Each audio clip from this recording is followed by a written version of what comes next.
देखिए, preposition series हम शुरू किए हुए हैं, इसी सिलसिले में ये हमारी अगली वीडियो है।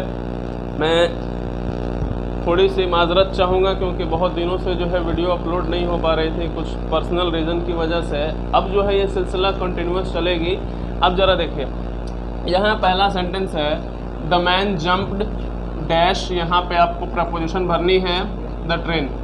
ठीक है, अब हमारे पास बहुत सारे ऑप्शन हैं यहाँ पे, इनकी मदद से हमें इस सेंटेंस को कंप्लीट करना है। देखिए, मैं पहले बता देता हूँ आपको, जितने ऑप्शन भी हमने यहाँ लिख रखे हैं इनमें से एक भी ऐसा ऑप्शन नहीं है जो गलत है। ठीक है ना, सब के सब सही हैं। इसलिए सही हैं क्योंकि जब जब ये यूज़ होंगे इस सेंटेंस में तब तब जो है एक कॉन्टेक्स्ट जो है चेंज हो जाएगा। ठीक है ना, अब ज़रा देख लीजिए इसको, क्या इसमें है, इनटू और आउट ऑफ पहले देख लेते हैं। मान लीजिए ये एक कमरा है, बाहर से कोई अंदर चला गया, इसको बोलते हैं हम लोग इनवर्ड मोशन।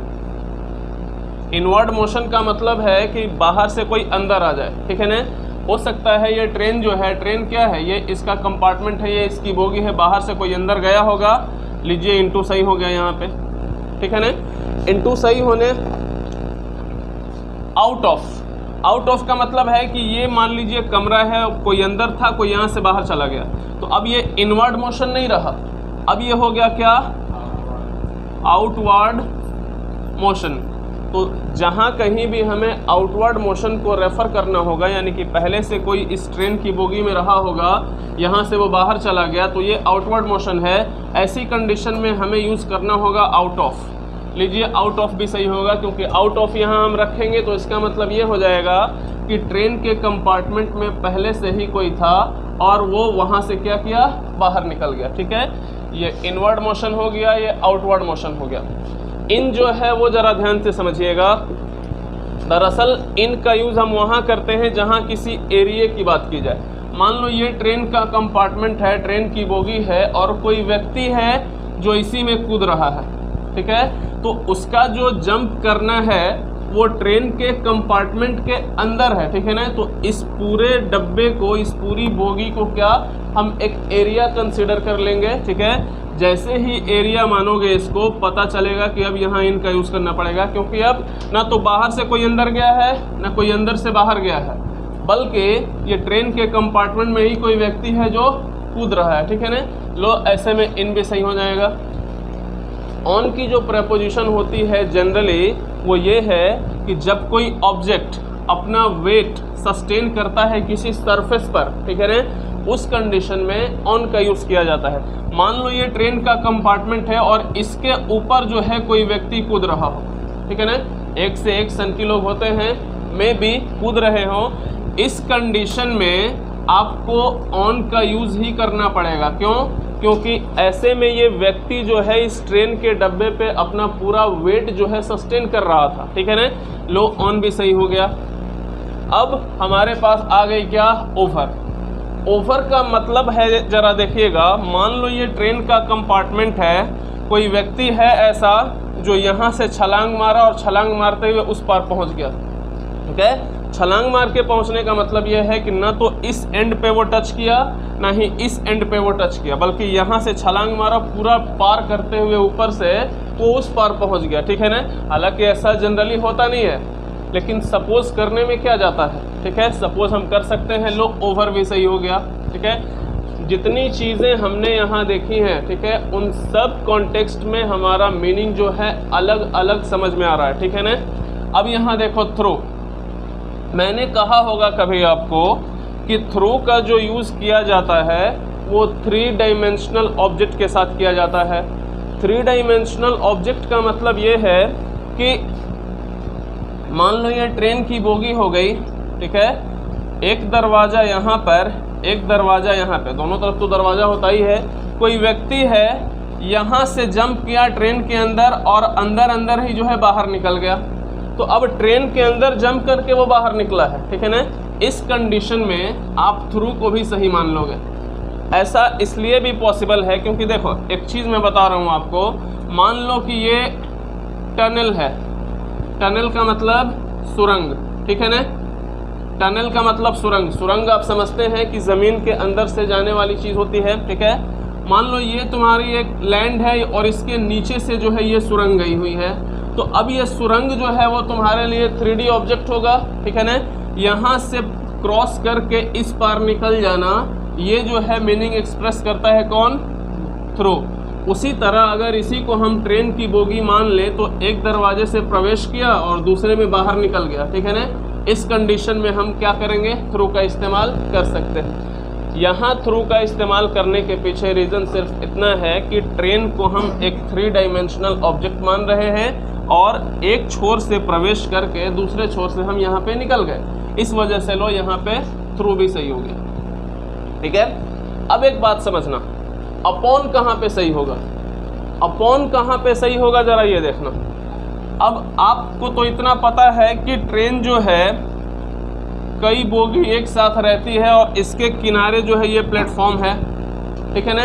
इस प्लेटफॉर्म पे कोई खड़ा था और यहाँ से जंप करके अंदर चला गया, बात समझ रहे हो ना। जंप करके क्या किया? अंदर चला गया, जंप करके ट्रेन के सरफेस पे चला गया, इस कंडीशन में लो अपॉन भी सही होगी। जंप करके ट्रेन के ऊपर कूद जाना, ये हो जाएगा कौन सा? अपॉन, ठीक है। अब हमारे पास बचा क्या? फ्रॉम और ऑफ। इसका यूज़ करने से पहले एक बात हमें समझ लेनी पड़ेगी कि फ्रॉम जो है बताता है क्या? सेपरेशन को। एक जगह से संपर्क छूट जाएगा, फ्रॉम रखोगे। लेकिन एक चीज़ और याद रखना, ऑफ भी शो करता है डिटैचमेंट को। इसका मतलब भी यही है कि पहले संपर्क जुड़ा हुआ था, उसके बाद संपर्क क्या हुआ? छूट गया। इस सेंटेंस को अच्छे से समझने के लिए आप पहले एक बात समझिएगा। अगर मैं एक सेंटेंस लिखूं यहाँ पे, the rider fell off the horse, ठीक है।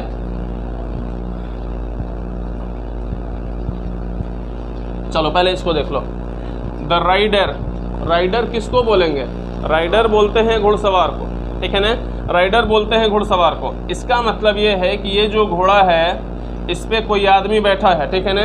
तो ये अपने मोशन में था, उस वक्त मोशन में था, तो घुड़सवार जो है घोड़े पे बैठा हुआ आदमी, ये घोड़ा और घुड़सवार एक दूसरे के पार्ट होते हैं इस कंडीशन में। उस समय जब घोड़ा गति में होता है, दौड़ रहा होता है, तो घुड़सवार और घोड़ा ये दोनों जो है एक यूनाइटेड होल माने जाते हैं, ठीक है ना। एक यूनाइटेड एंटिटी माने जाते हैं।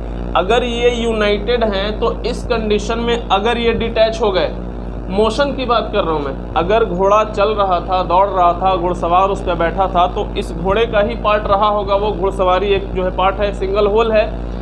इस कंडीशन में मोशन में अगर ये आदमी इस घोड़े पर से गिर गया तो इसका मतलब इस घोड़े से वो डिटैच हो गया ना। इस कंडीशन में हर हाल में तुम्हें ऑफ ही रखना पड़ेगा। फिर से समझ लो, ट्रेन मोशन में थी, सॉरी घोड़ा मोशन में था, दौड़ रहा होगा, ठीक है। उस समय जो है घुड़सवार गिर गया उस पर से, तो इसका मतलब उस घोड़े से वो डिटैच हो गया, अलग हो गया, सेपरेट हो गया।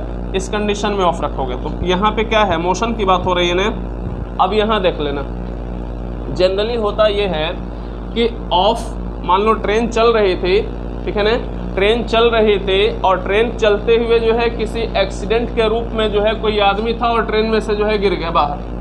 तो ट्रेन मोशन में थी, जब तक ट्रेन चल रही थी, आदमी पैसेंजर ट्रेन में बैठा रहता है, उस ट्रेन का एक पार्ट माना जाता है। जिस तरह से घोड़ा दौड़ रहा था उसका पार्ट था ये घुड़सवार, उसी तरह ट्रेन दौड़ रही थी, इसका पार्ट था कौन? वो आदमी। अब गिर गया वहाँ से तो मोशन में डिटैचमेंट हुआ है ना, लो ऑफ का यूज़ होगा यहाँ पे। ये बात समझ गए? एक सेंटेंस और देखो, एक चीज़ देखना, he is coming from school। Separation, जो कॉमन सेपरेशन है, इसकी प्रपोजिशन होती है क्या? फ्रॉम, ठीक है ना। अब जरा देखो, ही इज़ कमिंग, वह आ रहा है कहाँ से? स्कूल से। तो स्कूल जो है तुम्हारा यहाँ था, अब वो यहाँ से यहाँ आ गया, तो स्कूल से उसका संपर्क छूट गया ना। अब इसलिए यहाँ पे प्रपोजिशन इस्तेमाल करते हो कौन सा? फ्रॉम। यहाँ फ्रॉम रखने का मतलब सीधा सीधा ये है कि ट्रेन में कोई मोशन नहीं थी और वो ट्रेन छोड़कर जो है वहाँ से चला गया, ठीक है ना।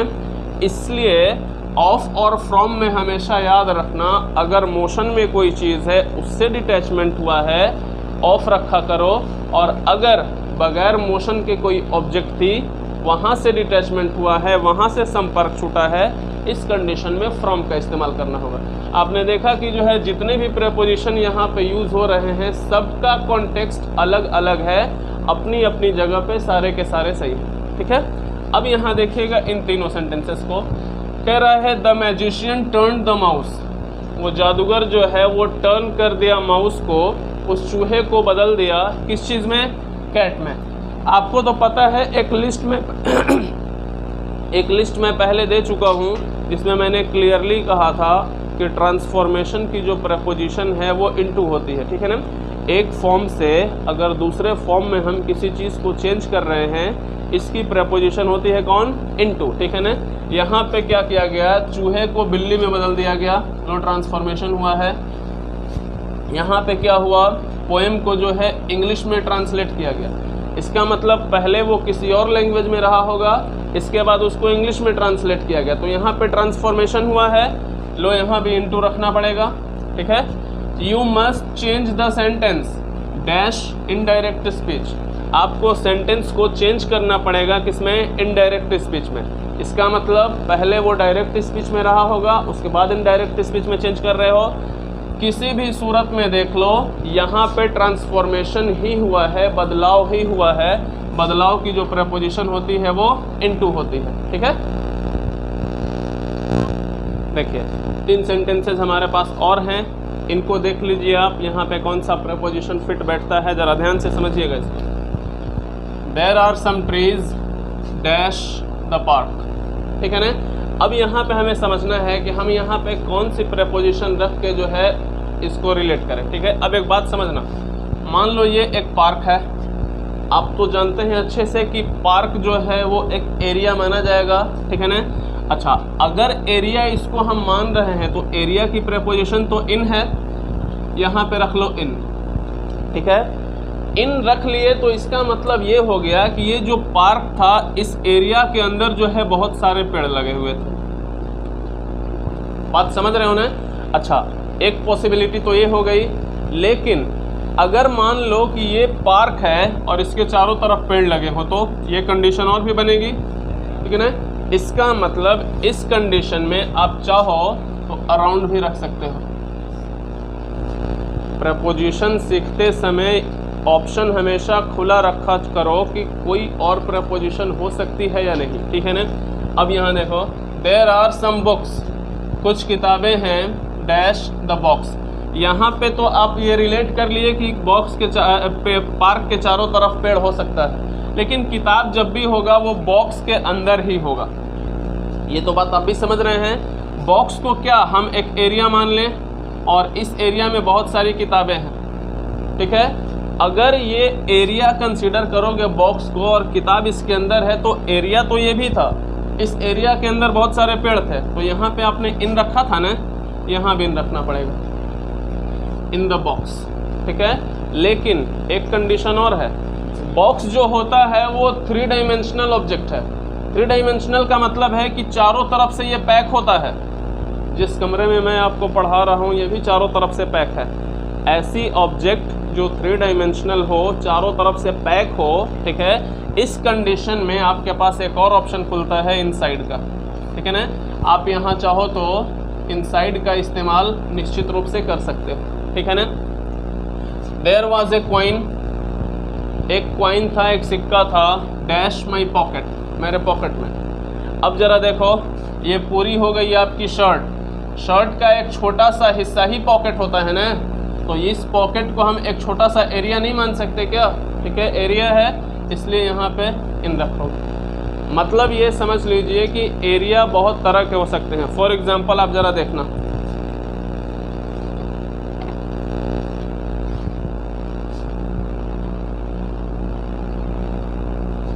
आप अक्सर लिखते हैं ना,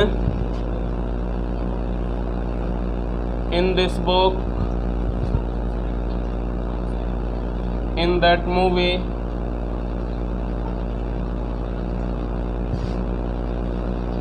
in my mind. Okay?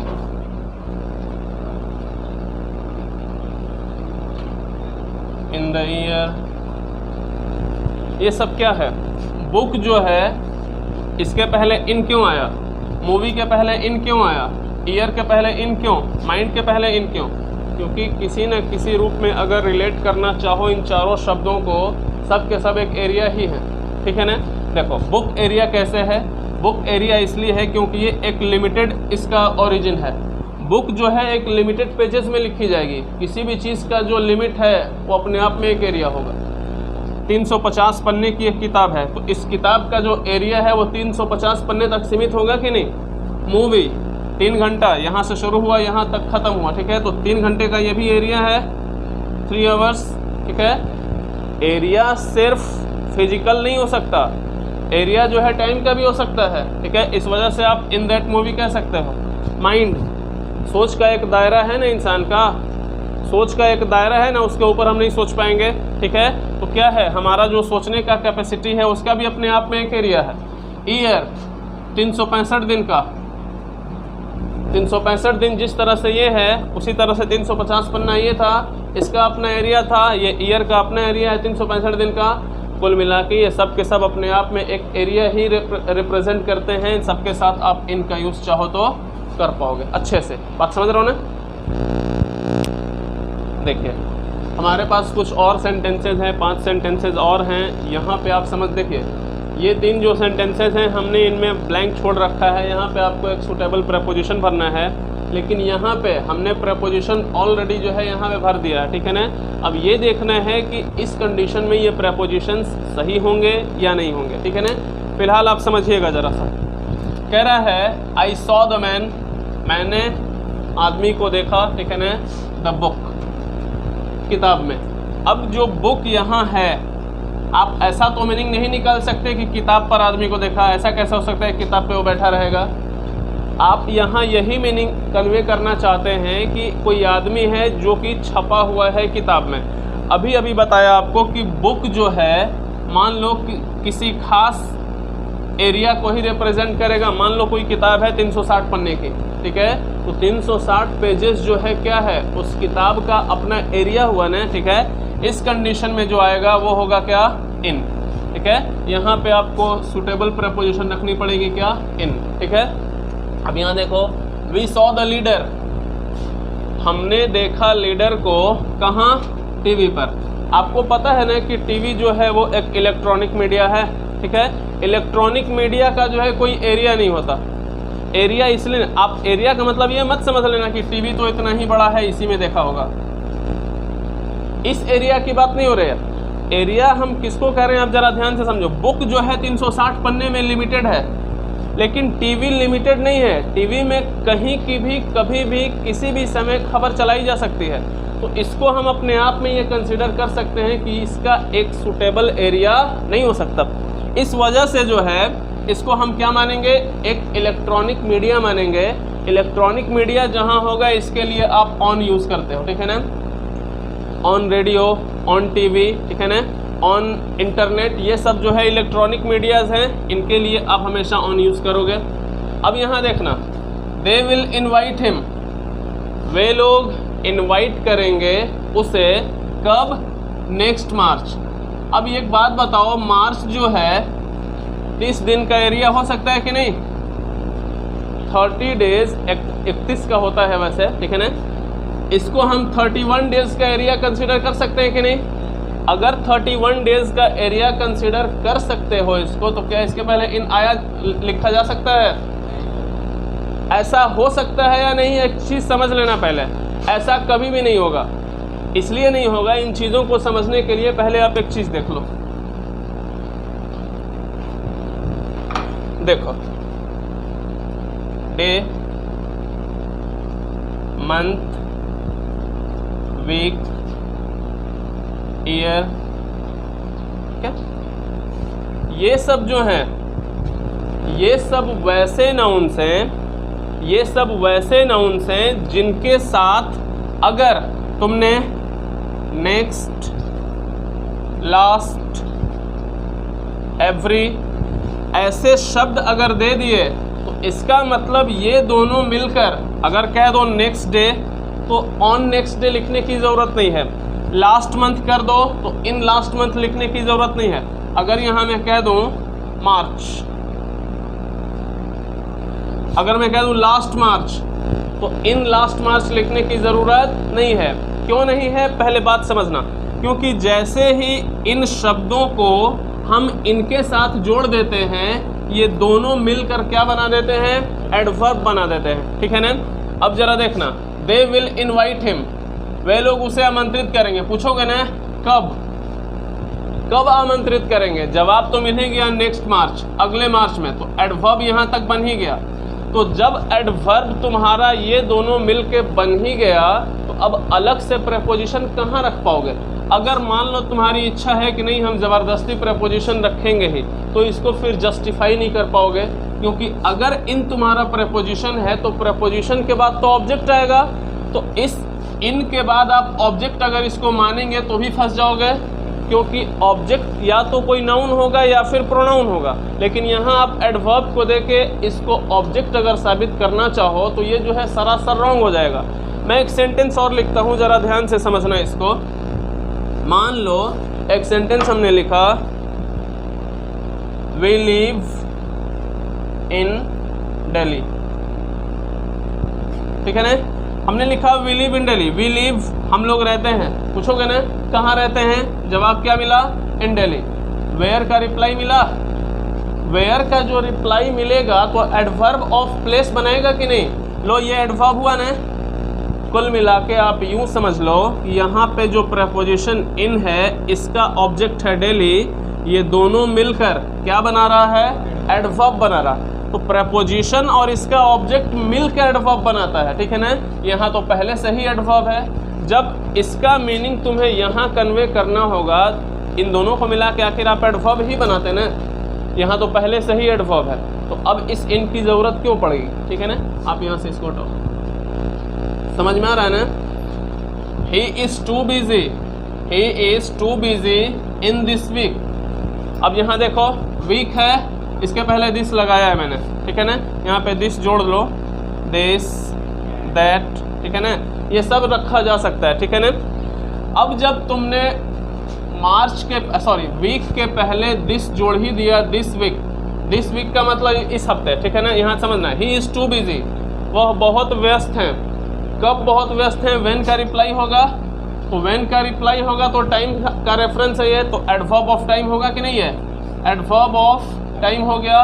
जब ये दोनों मिलकर एडवर्ब बना ही दिया तो फिर इस प्रेपोजिशन की ज़रूरत नहीं रही। ठीक है ना, ये चीज़ आप समझ गए। अब यहाँ एक बात और समझना, वी ऑफन गो देयर, हम लोग अक्सर वहाँ जाते हैं इन फ्राइडे इवनिंग। अब देखो इन जो यहाँ आया है इवनिंग के लिए आया हुआ है। आपको लग रहा होगा कि इन जो है वो इवनिंग के लिए आया हुआ है, लेकिन ऐसा नहीं है। ऐसा इसलिए नहीं हो सकता क्योंकि ज़रा ध्यान से एक चीज़ समझना,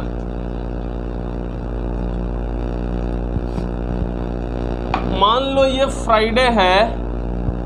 अगर ये फ्राइडे है तो आपको तो पता है कि जो दिन होते हैं डे के लिए हम ऑन रखते हैं।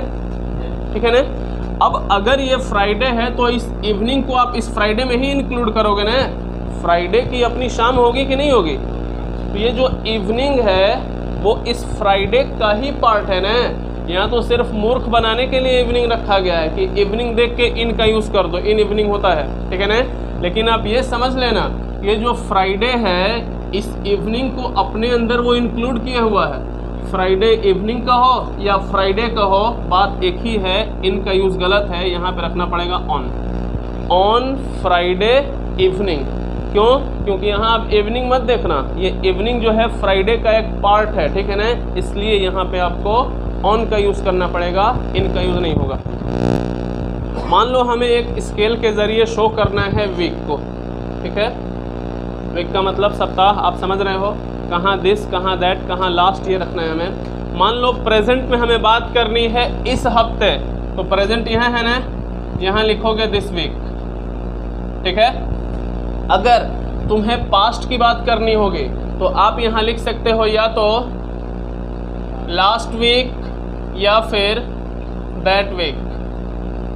अगर पास्ट की बात करनी होगी तो लास्ट, पिछले हफ्ते या उस हफ्ते आप पास्ट में कहोगे। लेकिन अगर तुम्हें ये बताना है कि फ्यूचर में कोई काम होगा, यहाँ पे आप लिख सकते हो या तो नेक्स्ट वीक या फिर दैट वीक। एक स्थिति और है, मान लो यहाँ पास्ट से लेकर फ्यूचर को रेफरेंस देना है तुमको कि यहाँ से लेके वहाँ तक पूरा हर हफ्ते की बात करनी है, चाहे प्रेजेंट का हो, पास्ट का हो, फ्यूचर का हो। अब यहाँ लिखना पड़ेगा क्या, एवरी वीक। ये चीज़ समझ लेना। मैं यहाँ पे एक चीज़ लिखता हूँ, ज़रा देखना। We organised a debate last week. अगला देखो, she will go there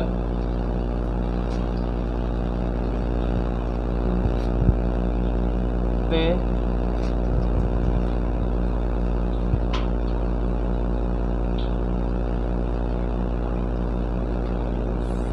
fair. अब जरा देखना यहाँ पे, वी ऑर्गेनाइज्ड ए डिबेट। हमने जो है एक डिबेट ऑर्गेनाइज की थी, ठीक है ना, पास्ट में है ना।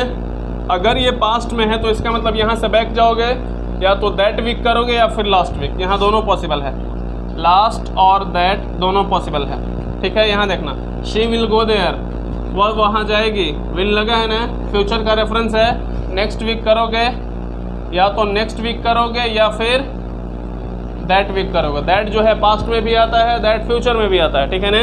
They organised fair, they organise fair, वे लोग फेयर ऑर्गेनाइज करते हैं। इसका मतलब ये हैबिचुअल एक्शन होगा कि नहीं होगा, ठीक है ना। ऑर्गेनाइज प्रेजेंट इंडेफिनिट का है, प्रेजेंट इंडेफिनिट जो है वो कॉमन हैबिट की बात करता है। इसका मतलब चाहे पास्ट हो, प्रेजेंट हो, फ्यूचर हो, हर हफ्ते जो है ये लोग मेला आयोजित करते हैं, ठीक है ना। इसलिए यहाँ पे आपको लिखना पड़ेगा क्या, एवरी वीक, ठीक है। देखिए एक चीज़ समझिएगा यहाँ से, some animals can see even night, some animals escapes dash night. Generally ये पहले से ही लोग मान बैठे हैं कि नाइट है तो एट आएगा। मैं आपको बता रहा हूँ यहाँ पे एट और इनमें क्या फ़र्क है। एट तो वहाँ आएगा जब आप नाइट को जनरल केस में यूज़ करोगे, वैसी नाइट जो कि जनरल केस में यूज़ हो, यानी कि अगर हम नाइट को कॉमन नाइट के रूप में लें, वैसी नाइट जो हर स्थिति में एक जैसा हो, ठीक है, वहाँ पे एट रखोगे। अब यहाँ देखो, सम एनिमल्स कैन सी, कुछ जानवर देख सकते हैं, इवन, अब यहाँ एट रख सकते हो, इवन एट नाइट, क्योंकि एनिमल्स के देखने की जो क्षमता है रात को, अगर उनके पास क्षमता है तो हर रात में वो देखेंगे। तो यहाँ पे नाइट को हर नाइट की बात से हम जोड़ रहे हैं ना। यहाँ कॉमनली नाइट का यूज़ हुआ है जनरल केस में, लेकिन यहाँ देखो, सम एनिमल्स स्केप्स, कुछ स्केप्ड कर देता हूँ, सम एनिमल्स स्केप्ड, कुछ जानवर भाग गए। तो आपको क्या लगता है हर रात जानवर भागेंगे? यहाँ पे एक स्पेसिफिक नाइट की बात हो रही है ना। जैसे ही नाइट को स्पेसिफिक करोगे, अब यहाँ पे इन रखना पड़ेगा। नाइट के पहले एट तब आता है अगर मैं कहूँ वी स्लीप एट नाइट, तो एट, नाइट के पहले एट यहाँ दोगे, इसलिए दोगे क्योंकि नाइट जो है सोने के लिए है, क्योंकि हर रात तो आप सोते ही हैं। तो यहाँ नाइट का यूज़ तो जनरल केस में हुआ ना, यहाँ एट आया, बात समझ रहे हो ना। लेकिन इसी नाइट को अगर हम किसी एक स्पेसिफिक इवेंट से जोड़ देंगे तो वो स्पेसिफिक नाइट हो जाएगी, वहाँ पे आपको इन रखना पड़ेगा। देखो एक चीज़ मैं कह रहा हूँ, एक सेंटेंस और देख लो।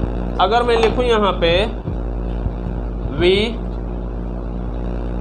Celebrated in the night. अब एक बात बताओ, यहाँ नाइट के पहले एट रखोगे कि इन रखोगे? यहाँ इन रखना पड़ेगा। क्यों? क्योंकि हर रात आप सेलिब्रेट नहीं कर सकते, हर रात सेलिब्रेट थोड़े कर पाओगे, क्योंकि सेलिब्रेटेड जो है वो किसी एक खास अवसर की बात होगी, एक खास दिन की बात होगी, यहाँ इन रख पाओगे। और दूसरी जगह जो है एट ही रखना पड़ेगा, कॉमन यूज़ होगा तो, ठीक है ना। अब यहाँ देखो, they went to see the Taj Mahal, वे लोग ताजमहल देखने गए डैश ए मूनलिट नाइट, एक चांदनी रात में। तो ताजमहल देखने गए होंगे अगर, तो इसका मतलब ताजमहल का देखना उनके लिए एक अकेज़न हुआ होगा।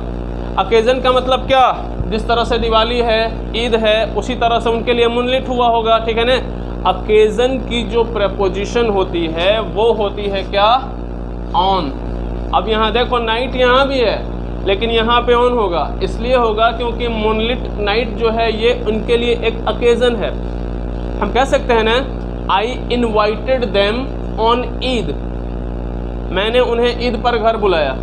ईद हमारे लिए क्या है, अकेज़न है कि नहीं, अवसर है कि नहीं। तो मूनलिट नाइट जो है ये एक अकेज़न होगा, क्योंकि ताजमहल कोई देखने जाएगा तो उस इवेंट को वो एक अकेज़न ही मानेगा। इस कंडीशन में इनके साथ आप ऑन का यूज़ करोगे, ठीक है।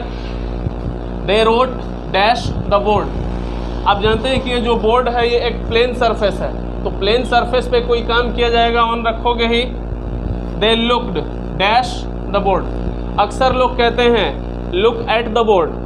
लुक एट द बोर्ड वो इसलिए कहते हैं क्योंकि आप जहाँ बैठे हो वहाँ से वो आपका फोकस यहाँ पे खींचना चाहते हैं, तो आप जब यहाँ देखोगे तो बोर्ड जो है आपके लिए क्या होगा, टारगेट होगा, क्योंकि यहीं पे आपको देखना है, आपके लिए टारगेट है, तो इस वजह से टारगेट की प्रेपोजिशन एट होती है।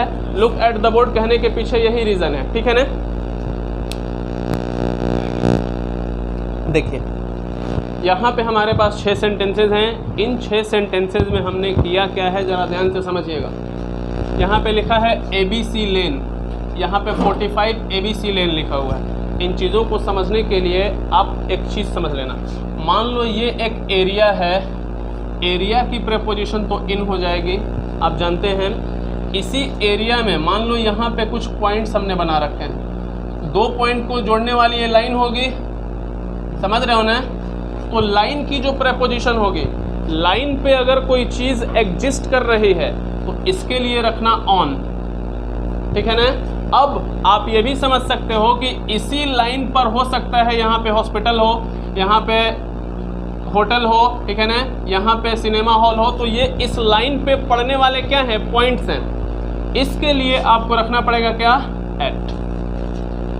पूरा जो एरिया है उसके लिए इन रखोगे, एरिया में जैसे भभुआ मोहनिया जोड़ने वाली जो लाइन है उसके लिए ऑन रखोगे।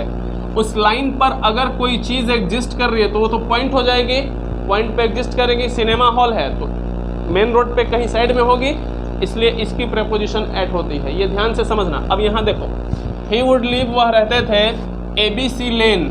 लेन का मतलब वो गली हो सकती है, ठीक है, वो रोड हो सकता है। रोड क्या ऐसे ही ना होगा, ये लाइन की प्रेपोजिशन चाहिए ना, ऑन लिखोगे। यहाँ देखो, he would live dash 45 ABC लेन। मान लो कि ABC लेन की बात करें, मान लो कि ये ABC लेन है तो इसमें बहुत सारे एरियाज होंगे, 1 2 3, उसी तरह 45 होगा। तो 45 जो है इस लेन पे पड़ने वाला एक पॉइंट है ना, ये एक खास एड्रेस न है, एक खास पॉइंट की बात करोगे तो यहाँ पे एट रखना पड़ेगा, ठीक है।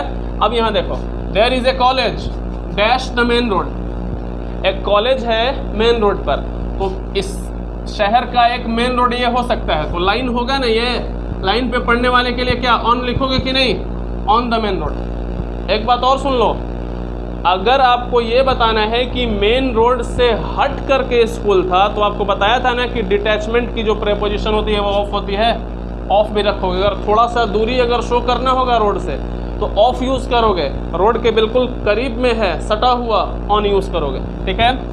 The Muslims keep fast dash Ramzan, Ramzan ही होता है वो, डी जो है अरबी का ज़ होता है, ठीक है ना। यहाँ the Muslims greet one another Eid, Eid जो है एक अकेज़न होता है, एक सेलिब्रेशन का अकेज़न है, एक पर्टिकुलर डे होता है, यहाँ ऑन रखोगे। अब यहाँ क्या हम माने, रमज़ान को जो है 30 दिन का एक पीरियड मान लें, इन रखा जा सकता है, ऐसा कभी नहीं होगा, एट रखना पड़ेगा।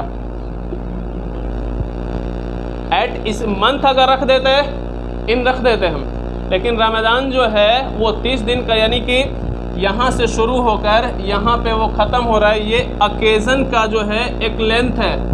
रमज़ान जो है अकेज़न का एक लेंथ है, ये एक ड्यूरेशन है, ठीक है ना।